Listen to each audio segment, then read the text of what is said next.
नमस्कार, आप देख रहे हैं के न्यूज इंडिया खबर उत्तराखंड के बुलेटिन में मैं दीपिका आपके साथ खबरों की शुरुआत करेंगे, लेकिन उससे पहले एक नजर सुर्खियों पर।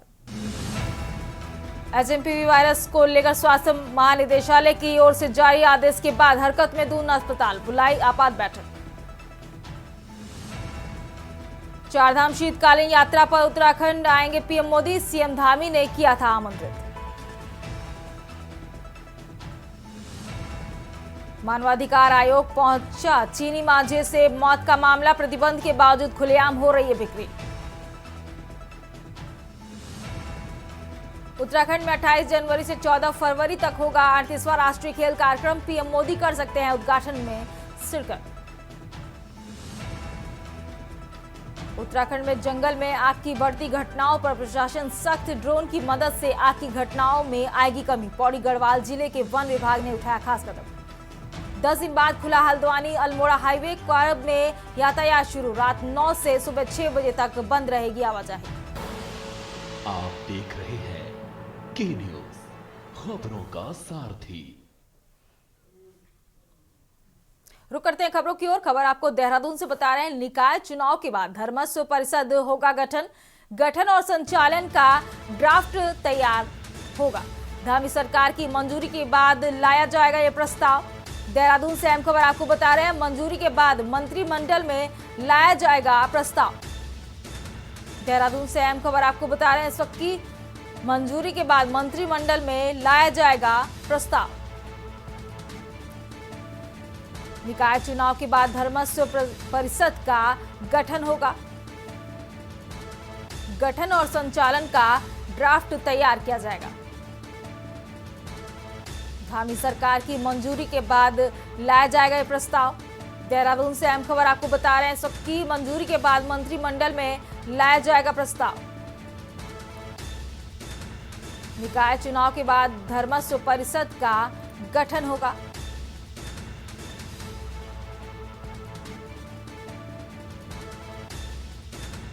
देहरादून से अहम खबर आपको बता रहे हैं, धामी सरकार की मंजूरी के बाद लाया जाएगा प्रस्ताव।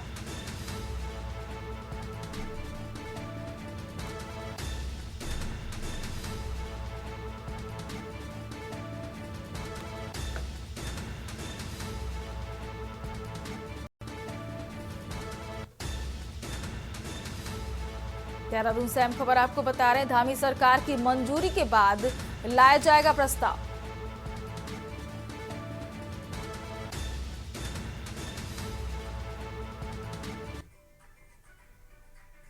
रुक करते अगली खबर का। उत्तराखंड में निकाय चुनाव का बिगुल बज चुका है। सभी प्रत्याशी अपनी अपनी किस्मत आजमाने के लिए जनता के बीच जाने लगे हैं। के न्यूज इंडिया ने भी इन प्रत्याशियों के बीच जाकर ये जानने की कोशिश की कि वो कौन कौन से मुद्दे होंगे जिनको लेकर प्रत्याशी जनता के बीच जा रहे हैं। के न्यूज संवाददाता शिव नारायण ने देहरादून के वार्ड नंबर 20 के कांग्रेस पार्षद प्रत्याशी वीरेंद्र सिंह बिष्ट से खास बातचीत की है। मैं इस वक्त मौजूद हूं वार्ड नंबर 20 में, जहां कांग्रेस के पार्षद प्रत्याशी वीरेंद्र बिष्ट जी हमारे साथ हैं और हम उनसे जानेंगे कि वो वार्ड में किस तरीके की समस्याओं को लेकर के जनता के बीच में जाएंगे। वीरेंद्र जी, देखिए गया इससे पहले हमारे से पहले 10 साल जो है पार्षद जो यहाँ पे बीजेपी के रहे, पहले कांग्रेस के भी रहे, बीजेपी के रहे मोंटी जी, लेकिन क्षेत्र में तमाम समस्याएं हैं, जो समस्याएं जस की तस हैं। यहाँ पे कई नाले भी हैं जो खुले हुए हैं और उनको ढकने का कोई कार्य नहीं किया गया। सफाई व्यवस्था बिल्कुल नहीं हो थी, पूरे 5 साल लगभग सफाई व्यवस्था मिल रही है। स्ट्रीट लाइटें नहीं है, पानी की समस्या है और आरअगर क्षेत्र है जहाँ पे पानी आता है, वो काफ़ी समय से दूषित पानी की समस्या, जिसके लिए हमने कई बार अधिकारियों का घेराव भी किया, एप्लीकेशन वगैरह दी, लेकिन समस्याएं जस की तस है। और इन समस्याओं के मद्देनजर जब हम कहीं जा रहे हैं तो जनता हमें काफ़ी रिस्पॉन्स दे रही है, क्योंकि उन्हें भरोसा है, विश्वास है कि जो एक हमारे जैसा जो कर्मठ प्रत्याशी है वही उनकी समस्या का निदान कर सकता है। जिस तरीके से आप जो क्षेत्र की जो समस्याएं होती हैं कि सीवर को लेकर के या राशन को लेकर या और कई तरह की समस्याएं होती हैं, तो सबसे ज़्यादा आपको साथ किसका मिल रहा है और किस तरह की समस्याएं निकल कर सामने आ रही हैं? देखिएगा, सीवर का मामला ये है, आज से 10 साल पहले राजकुमार जी जब विधायक थे और राज्य मंत्री थे तो उन्होंने जो है यहाँ पे सीवर लाइन बिछवाई थी, लेकिन भारतीय जनता पार्टी अभी 10 साल पूरे हो गए, अभी सीवर लाइन का कार्य तक पूरा नहीं करा पाए, जिससे लोगों को काफ़ी समस्याएं हो रही हैं। पानी की लाइनें भी कुछ क्षेत्र में नहीं बिछी थी और कुछ क्षेत्र अभी भी अपेक्षित छोड़ दिए गए, जैसे चंदननगर का क्षेत्र है, यहाँ पे अभी भी पानी की बहुत समस्या है, लाइन नहीं बिछी। ये मेरे जनता से, लोगों से विश्वास है कि वो अगर मेरे को पूर्ण समर्थन देंगे, मेरे पे भरोसा जताएंगे, तो मैं उनकी समस्या निपटाने में पूरा सहयोग करूँगा। तो ये थे हमारे साथ वीरेंद्र बिष्ट जी, जिन्होंने बताया कि किस तरीके से हम आम जनता की, क्षेत्रवासियों की समस्याओं को लेकर तत्पर रहेंगे और जो भी समस्या होगी उसका निस्तारण समय समय पर निपटाते रहेंगे। मैं शिव नारायण अपने कैमरामैन पर्सन लेख अहमद के साथ के न्यूज़ इंडिया, देहरादून। रुक करेंगे अगली खबर का। अगली खबर आपको पौड़ी से बता रहे हैं, जहां चल रहे निकाय चुनाव का प्रचार चरम पर पहुंच चुका है। समर्थकों सहित प्रचार अभियान के दौरान दो प्रतिद्वंदियों का आमना सामना होने पर परस्पर सौहार्द देखने को मिल रहा है। नगर पालिका अध्यक्ष पद की कांग्रेस प्रत्याशी यशोदा नेगी और निर्दलीय प्रत्याशी प्रियंका पंत थपलियाल का प्रचार के दौरान आमना सामना हो गया। इस दौरान दोनों प्रत्याशियों ने विक्ट्री साइन बनाकर एक दूसरे का हौसला बढ़ाया, बल्कि आपस में बातचीत करते हुए राजनीति में परस्पर सौहार्द का संदेश भी दिया। बातचीत किए जाने पर निर्दलीय प्रत्याशी ने कहा है कि चुनाव तो होते ही रहते हैं, लेकिन हम सभी को यही जीवन बिताना है, इसलिए आपस में किसी तरह की खटास नहीं पालनी चाहिए। इसी तरह कांग्रेस प्रत्याशी ने भी सौहार्द के लिए आपसी भाईचारे को जरूरी बताया। स्थानीय निवासी सूरज रावत ने कहा है कि वार्ड नंबर 11 प्रेम नगर में जीतने वाले को कूड़ा फेंकने को डस्टबिन लगवानी चाहिए।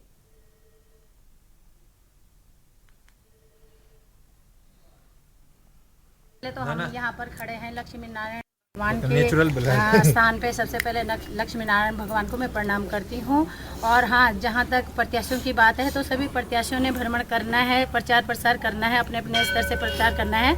और जहाँ मैं अपनी बात करूँ, अपने संगठन की बात करूँ, हम सब लोग अपने अपने स्तर से प्रचार प्रसार पे लगे हुए हैं। और मैं आज से नहीं, मैं तो लगभग 20 सालों से जनता के बीच बराबर जा रही हूँ। ये समझो मेरा प्रचार है और ये चेहरा जो आज पौड़ी की जनता इस चेहरे को सम्मान दे रही है, पहचान रही है, तो मैं ये कहती हूँ कि बहुत बहुत धन्यवाद। आपने जैसे अभी बोला कि जब भी हमारे कोई सम्मानित, हमारे कोई बड़े हमारे बीच में आते हैं तो वो ऑब्वियसली हम लोगों का एक फर्ज बनता है। हमारे जो संस्कार है, हमारे जो घर में हमें सिखाया है, वो यही दिखाया है कि हमसे बड़ा कोई भी मिले तो उसका सम्मान करना चाहिए और उसको इज्जत देनी चाहिए। प्रचार प्रसार की बात रही तो हम लोग प्रचार प्रसार कर रहे हैं और एक युवा होने के नाते।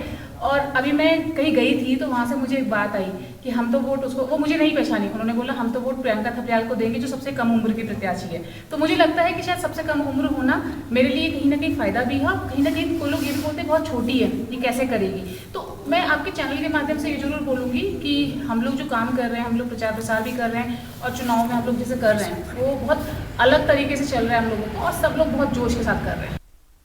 रुक करते हैं अगली खबर का। अगली खबर आपको रुड़की से बता रहे हैं, जहां पाडली गुज्जर नगर पंचायत का चुनाव दिन प्रतिदिन जोश और उत्साह के साथ नए मुकाम छू रहा है। इस बार चुनावी मैदान में भारतीय जनता पार्टी की प्रत्याशी चांदनी चुनावी मैदान में है। भाजपा के वरिष्ठ नेता बहरोज आलम उनके लिए जनसंपर्क अभियान में पूरी मजबूती से जुटे हुए हैं और मतदाताओं को भाजपा के पक्ष में लामबंद करने में सक्रिय भूमिका निभा रहे हैं। चुनावी माहौल में जोश भरते हुए तेलीवाला में तेली समाज ने बहरोज आलम को खुलकर समर्थन दिया, जहां समाज के लोगों ने बहरोज आलम को सिक्कों से तौला। बहरोज आलम का वजन 88 किलो था, जिसके चलते तराजू के एक पलड़े में 88 किलो सिक्के रखकर उन्हें सम्मानित किया गया। आज जिस तरीके से पूरे गांव में एक उत्साह का माहौल है, भारतीय जनता पार्टी के साथ जिस तरीके से मुसलमान जुड़ रहा है, मैं यकीन के साथ कह सकता हूं कि आने वाले समय में मुसलमान का भी भविष्य बहुत बेहतर होने वाला है। पूरी तरह से अब कांग्रेस क्या कोई भी पार्टी मुसलमानों को डराने में कामयाब नहीं होगी। मुसलमान डरने वाली चीज नहीं है। ये आज पाडली गुज्जर से ये मैसेज जा रहा है कि भारतीय जनता पार्टी के साथ मुसलमान बहुत बेहतर तरीके से जुड़ने जा रहा है। इस काम को भी यहाँ जितने भी काम किए हैं भारतीय जनता पार्टी ने किए हैं और जितनी भी आगे समस्याएं हैं उन्हें भी बेहतर करने का काम भारतीय जनता पार्टी की। ये जितना प्यार मुझे मिल रहा है भारतीय जनता पार्टी के सिंबल पर, जितना मुसलमान जुड़ रहा है, मैं इन सबका धन्यवाद करता हूं। और जिस तरीके से भारतीय जनता पार्टी के साथ मुसलमानों ने एकता के साथ जुड़ने के काम किया है। भाई हमारे प्रधान जी, हमें तो पहले प्रधान जी ऐसे लगे इतना विकास कार्य करा हमारे गांव के अंदर कि कोई सड़क नाली कुछ भी छोड़ दी नहीं हमारे प्रधान जी ने, बल्कि हमारे साथ जो धोखा करा कांग्रेस ने करा। हमारा 650 फुट का बोरिंग हुआ टंकी का, हमें वो टंकी भी नहीं दी। हमारे बहुत काम रुके हैं। और प्रधान कहा कि साथ में जाके कुछ ऐसे सुरक्षित महसूस कर रहे हैं? जी नहीं, बिल्कुल सुरक्षित है। कितना अच्छा मानते हैं? बहुत अच्छा मानते हैं। मुसलमानों को वोट देना चाहिए बीजेपी को? जी देना चाहिए। अपने प्रधान जी हैं, पहले काम करा इन्होंने, अब भी अच्छा काम कर रहे हैं, आगे भी अच्छा ही काम करेंगे। क्या उम्मीद करते हैं? जी बहुत अच्छी उम्मीद करता है। विकास होगा? बिल्कुल होगा। खबर कोटद्वार से बता रहे हैं, जहां उत्तराखंड क्रांति दल के केंद्रीय संरक्षक डॉक्टर शक्ति शैल कपरवान ने पलायन के कारण खाली होते पहाड़ को लेकर चिंता जाहिर की है। मीडिया को दिए अपने एक बयान में डॉक्टर कपरवान ने कहा है कि राष्ट्रीय पार्टियां नहीं चाहती हैं कि उत्तराखंड का विकास हो, इसलिए पहाड़ से पलायन को रोकने के लिए उनके द्वारा आज तक कोई ठोस नीति नहीं बनाई गई है।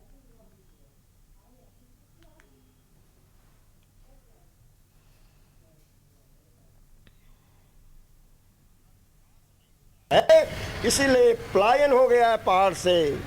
जनता के जल जंगल जमीन की जो ताकत थी उनके पास वो छीनी जा रही है। पलायन बढ़ रहा है, बेरोजगारी बढ़ रही है, पहाड़ों से विकास समाप्त हो गया है। तो ये सब काम इसलिए कर रही है सरकार कि आंदोलनकारियों की भावनाओं को ठेस पहुंचाई जाए और क्षेत्रीय पार्टी उत्तराखंड क्रांति दल को कमजोर किया जाए। उत्तराखंड में निकाय चुनाव को लेकर भाजपा ने पूरी रणनीति बना ली है। भाजपा ने जहां पन्ना प्रमुख से लेकर बूथ लेवल के कार्यकर्ताओं की सक्रियता बढ़ा दी, वहीं अब जल्द ही भाजपा के स्टार प्रचारक निकाय चुनाव की कमान थामेंगे। मीडिया से बात करते हुए भाजपा प्रदेश महामंत्री आदित्य कोठारी ने कहा है कि पार्टी के बूथ लेवल से पन्ना प्रमुखों की जिम्मेदारी बढ़ा दी गई है। वहीं 10 जनवरी से भाजपा के स्टार प्रचारक, जिसमें प्रदेश के मुख्यमंत्री, भाजपा प्रदेश अध्यक्ष, सभी सांसद, कैबिनेट मंत्री निकाय चुनाव के लिए प्रचार में उतरेंगे। इसमें स्टार प्रचारक जनसभाएं और नुक्कड़ सभाएं भी करेंगे। वहीं इस दौरान भाजपा चुनाव समिति की बैठक भी होगी।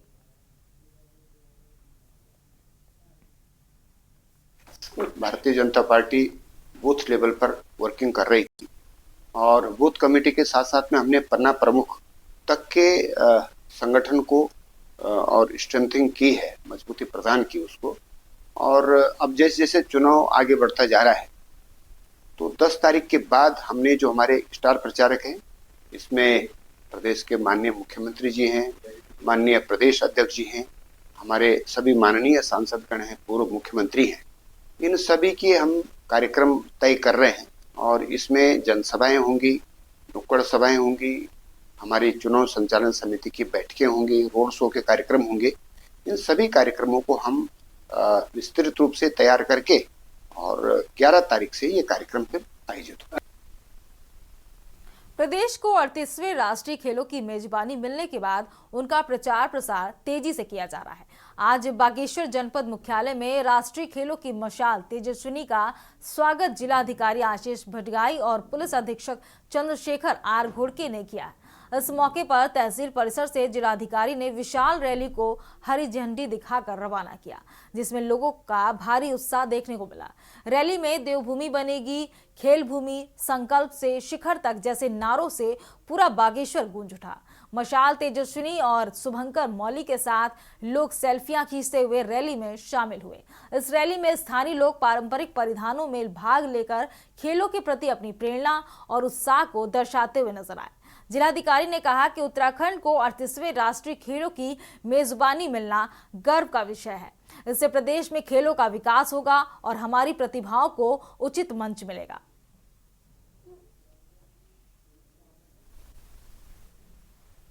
रैली का आयोजन किया गया है। जैसा कि हम लोग सभी जानते हैं कि 38वें राष्ट्रीय खेल उत्तराखंड में हो रहे हैं और उत्तराखंड के लिए एक बहुत अच्छा अवसर है कि हमारी जो प्रतिभाएं हैं उनको भी एक ऐसा मंच मिल रहा है, राष्ट्रीय स्तर का मंच मिल रहा है। इसी के क्रम में एक रैली यहाँ पे रखी गई है, जिसमें मशाल है, हमारे रिले का कैंटर है, वो भी साथ साथ चल रहा है। और जितने भी हमारे स्टूडेंट्स हैं, प्लेयर्स हैं, स्कूल के हमारे पार्टिसिपेंट्स हैं वो सब भी इसमें पार्टिसिपेट कर रहे हैं, बढ़ चढ़ कर पार्टिसिपेट कर रहे हैं और कल्चरल एक्टिविटीज़ भी इसमें रखी गई हैं, ग्रुप भी उनके साथ साथ में चल रहे हैं। मैं उन सभी को जो भी यहाँ पे पार्टिसिपेंट्स हैं उन सभी को बधाई देता हूँ और आशा करूँगा कि ज़्यादा से ज़्यादा पार्टिसिपेशन राष्ट्रीय खेलों में उत्तराखंड से होगा और अच्छे से अच्छे खिलाड़ी उत्तराखंड की तरफ से आएंगे। धन्यवाद। खबर हल्द्वानी से बता रहे हैं, जहां भारतीय जनता पार्टी के मेयर प्रत्याशी गजराज बिष्ट और कालाढूंडी विधायक बंशीधर भगत, लाल कुआं विधायक डॉक्टर मोहन बिष्ट और पूर्व मेयर डॉक्टर जोगेंद्र पाल सिंह रौतेला ने संयुक्त रूप से एक प्रेस वार्ता करते हुए नगर निगम चुनाव को लेकर अपना विजन मीडिया के सामने रखा।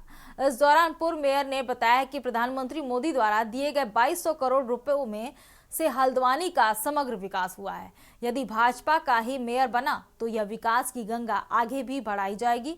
वहीं मेयर प्रत्याशी गजराज बिष्ट ने कांग्रेस पर हमला बोलते हुए कहा है कि जिस पार्टी के ऊपर राम भक्तों पर गोली चलाने का आरोप है, जिस पार्टी ने उत्तराखंड राज्य आंदोलनकारी महिलाओं के साथ अत्याचार किए हों, मुजफ्फरनगर, मसूरी और खटीमा जैसे गोलीकांड किया हो, उस समाजवादी पार्टी से गठबंधन कर कांग्रेस ने अपना पतन का रास्ता स्वयं तय कर लिया है। उन्होंने कहा है कि भाजपा पूर्व मेयर द्वारा किए गए विकास कार्यों को आगे बढ़ाते हुए शहर को स्वच्छ और सुंदर बनाएगी।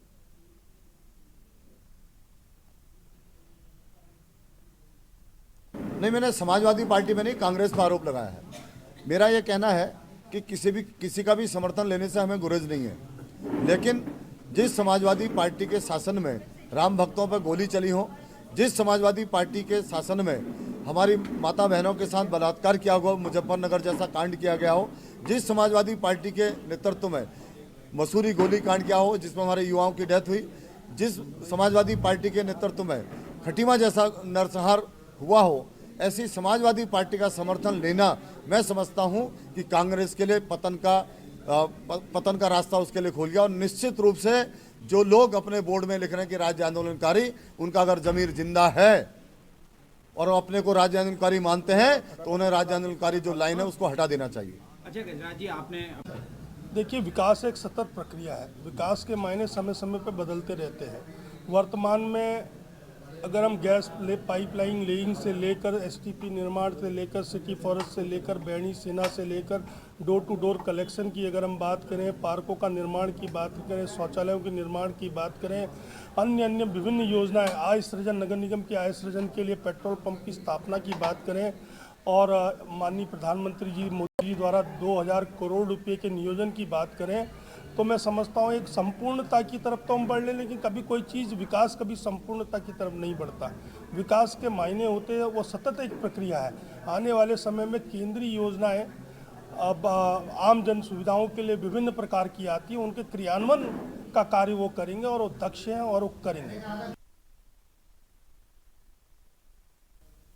खबर बुलंदशहर से बता रहे हैं, जहां बिजली बिल का भुगतान नहीं करने पर बिजली कर्मी उपभोक्ताओं के घर से मीटर उखाड़ ले गए पावर कॉर्पोरेशन के कर्मचारी। 1 दर्जन से अधिक उपभोक्ताओं के बिजली मीटर उखाड़ ले गए हैं बिजली कर्मचारी। वहीं बिजली मीटर उखाड़ने की घटना से क्षेत्र के बिजली उपभोक्ताओं में खासा रोष देखने को मिल रहा है। खुर्जा तहसील क्षेत्र के गांव जरारा, नागल, फजलपुर, रंजीत का नगला आदि गांव में उपभोक्ताओं के घरों से उखाड़े गए बिजली मीटर। पावर कॉर्पोरेशन के अफसरों के मुताबिक 1 लाख से अधिक बिजली बिल वाले उपभोक्ताओं पर ये कार्रवाई की गई। रुक करेंगे अगली खबर का। अगली खबर आपको रुड़की से बता रहे हैं, जहां भाजपा मेयर पद की प्रत्याशी अनीता अग्रवाल के बीटीगंज स्थित कैंप कार्यालय का उद्घाटन हुआ। उद्घाटन समारोह में सांसद त्रिवेंद्र सिंह रावत मुख्य अतिथि के रूप में पहुंचे। उन्होंने कहा कि भाजपा का मुख्य उद्देश्य एक प्रगतिशील और प्रबुद्ध समाज का निर्माण करना है, जो लोकतांत्रिक दृष्टिकोण से युक्त हो। सांसद रावत ने भाजपा प्रत्याशी अनीता अग्रवाल के पक्ष में मतदान करने की अपील भी की। इस मौके पर भाजपा विधायक प्रदीप बन्ना ने भी संबोधित करते हुए कहा है कि इस बार के निकाय चुनाव में उत्तराखंड भगवामय होगा और अनीता अग्रवाल भारी बहुमत से जीतकर रुड़की की मेयर बनेंगी। उनका दावा था कि भाजपा कार्यकर्ताओं और समर्थकों की भारी भीड़ इस बात का प्रमाण है कि जनता का समर्थन अनीता अग्रवाल के साथ है। देखिए, अनीता अग्रवाल जी एक तरफा चुनाव जीत रही है क्योंकि कांग्रेस दो फाड़ हो गई है। ये पहली बार ऐसा हुआ है और हमारे जितने भी प्रत्याशी टिकट मांग रहे थे वो सब मंच पर है, मुट्ठी बंद है और कांग्रेस की मुट्ठी पहले ही खुल चुकी है, इसलिए इस बार यहाँ पर कमल खिलेगा। और उत्तराखंड का जो चुनाव है ये शहरी विकास का, नगर निगम रुड़की का ये चुनाव हम पहले पायदान पर होकर के जीतेंगे। नगर निगम में कमल का वोट खेले जा रहा है और लोग गांधी जी के काम को वोट लगा चुके हैं और जो देश में मोदी जी कर रहे हैं, योगी जी कर रहे हैं, वो भी चाहते हैं कि हम लोग बीजेपी का मैच चुने जिससे कि शहर में विकास हो और वोट अच्छा चले और फिर बीजेपी का। भाजपा कार्यकर्ता हूँ, भाजपा योद्धा हूँ, भाजपा की बात करता हूँ। विपक्ष क्या कह रहा है मैं उस पर ध्यान नहीं देता हूँ और जो हम लोग अपना काम कर रहे हैं और जहाँ तक रुड़की में हमने किया, जनता उस पर मोहर लगाएगी और बीजेपी का कमल खिलेगा। अब बात करेंगे उत्तराखंड की, जहां 38वें राष्ट्रीय खेल 28 जनवरी से 14 फरवरी तक आयोजित होंगे। राज्य सरकार ने आयोजन के लिए पूरी तैयारी कर ली है। इस संबंध में उत्तराखंड भाजपा की प्रदेश प्रवक्ता कमलेश रमन ने कहा है कि यह राज्य के लिए गर्व की बात है। राष्ट्रीय खेलों का आयोजन यहां हो रहा है। उन्होंने बताया कि मुख्यमंत्री पुष्कर सिंह धामी ने प्रधानमंत्री नरेंद्र मोदी से इस आयोजन की चर्चा की है और उन्हें उम्मीद है कि प्रधानमंत्री खुद राष्ट्रीय खेलों के उद्घाटन में शिरकत करेंगे। इसके साथ ही कई केंद्रीय मंत्री भी इस ऐतिहासिक आयोजन में भाग लेंगे।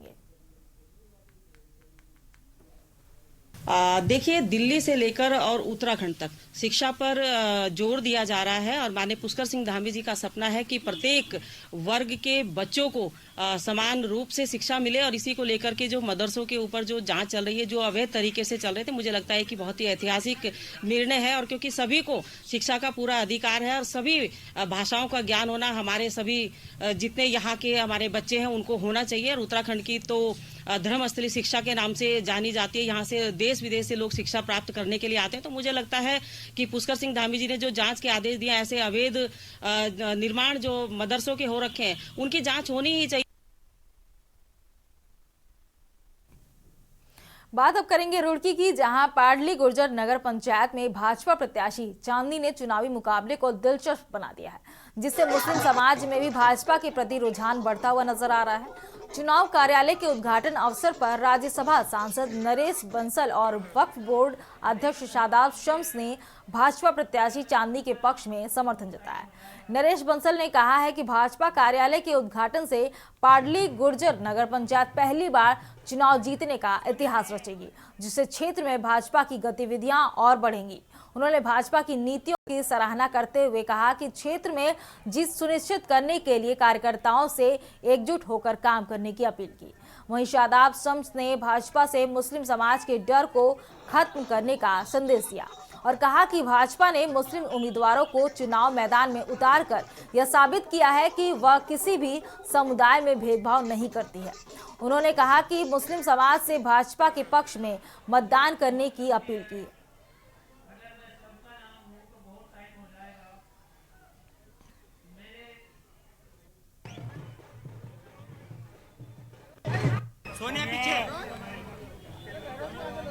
आज कार्यालय उद्घाटन था। माननीय सांसद आदरणीय नरेश बंसल जी ने आज इस कार्यालय का जो रामपुर में है, पाडली गुर्जर रुड़की, इसका उद्घाटन किया है। मुझे लगता है कि आज जो जोश, जो खरोश दिखाई दिया है, उससे साफ हो गया है कि भारतीय जनता पार्टी इस सीट को भी जीतने जा रही है। युवा मुख्यमंत्री पुष्कर सिंह धामी के नेतृत्व में एक ऐतिहासिक जीत की ओर भारतीय जनता पार्टी बढ़ रही है और निकाय चुनाव में भी क्लीन स्वीप करती हुई साफ साफ दिखाई दे रही है। जो मुस्लिम इलाके थे ये हमेशा अछूते रह जाते थे और इस बार जिस तरह से मुस्लिम दाढ़ी वाले, टोपी वाले लोगों के हाथ में ये कमल का फूल नजर आ रहा है, इससे साफ दिख रहा है कि हवा किस रुख की चल रही है और मुस्लिम समाज अब भारतीय जनता पार्टी के साथ जुड़कर अपना विकास चाहता है। अपने बच्चों के उज्जवल भविष्य के लिए, अपने क्षेत्र के विकास के लिए वो भारतीय जनता पार्टी का दामन थाम रहा है और वो साथ आ रहा है। हमें उम्मीद है कि पाडली गुर्जर जो नगर पंचायत है ये हम ऐतिहासिक वोटों से जीतने जा रहे हैं। अब सिर्फ और सिर्फ विकासवाद की राजनीति होगी, न लड़ेंगे, न लड़ाएंगे, न डरेंगे, न डराएंगे। मोदी जी का श्रेष्ठ भारत बनाएंगे और सब मिलकर कमल के निशान को जिताएंगे। सबने देखा है कि किस प्रकार से जनता में उत्साह है और ये बदलते भारत की तस्वीर ये उत्साह बता रहा है कि यहाँ की जनता ने ये तय कर लिया है कि वो भारतीय जनता पार्टी के साथ है। पाटली गुज्जर में चेयरमैन भारतीय जनता पार्टी का बनेगा, कमल का फूल खिलेगा। क्या वजह रहेगी कि ये विधान अब भारत बहुत सारी चीजों में रणनीति होती है, कहीं उतारते हैं कहीं नहीं उतारते हैं, कहीं बिना उतारे भी हमारा कैंडिडेट होता है। इसी बीच आपको मिल्कीपुर से खबर बता रहे हैं। मिल्कीपुर से अहम खबर आपको बता रहे हैं इस वक्त की।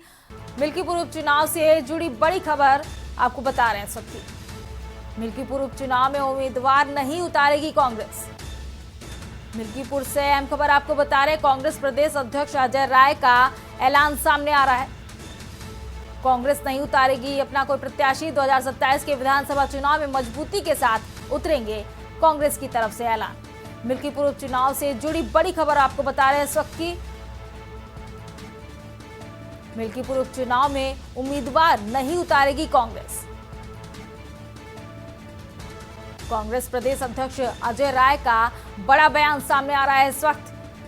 2027 के विधानसभा चुनाव में मजबूती के साथ उतरेंगे कांग्रेसी।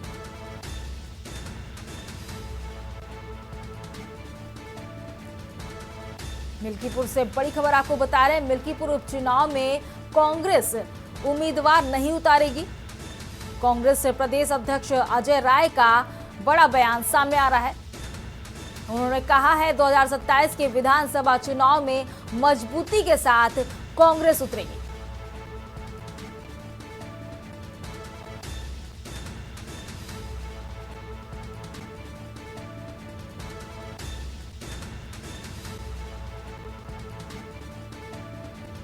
मिल्कीपुर से अहम खबर आपको बता रहे हैं। कांग्रेस प्रदेश अध्यक्ष अजय राय का बड़ा बयान सामने आ रहा है। 2027 के विधानसभा चुनाव में मजबूती के साथ कांग्रेस उतारेगी अपने उम्मीदवार को।